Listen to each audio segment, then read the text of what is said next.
Եվս մեկ ապացույց, թե ինչու են հաղորդակցության դասերը անհրաժեշտ բոլորին։ Ցանկացած իրավիճակում, երբ մենք կոնֆլիկտ ենք ունենում որևէ մեկի հետ,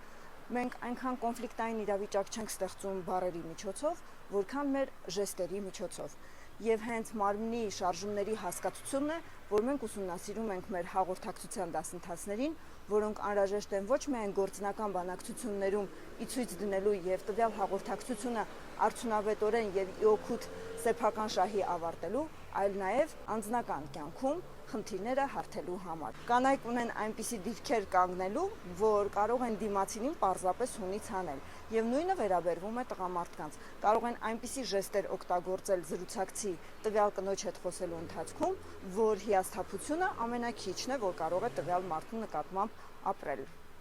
Դե ինչ, դու գիտես արդեն հաղորդակցության դասընթացների կարևոր փաստերից եւս մեկի մասին, եւ ժամանակն է, որպեսզի գրանցվես հունիս ամսվա մեկնարկող դասընթացին։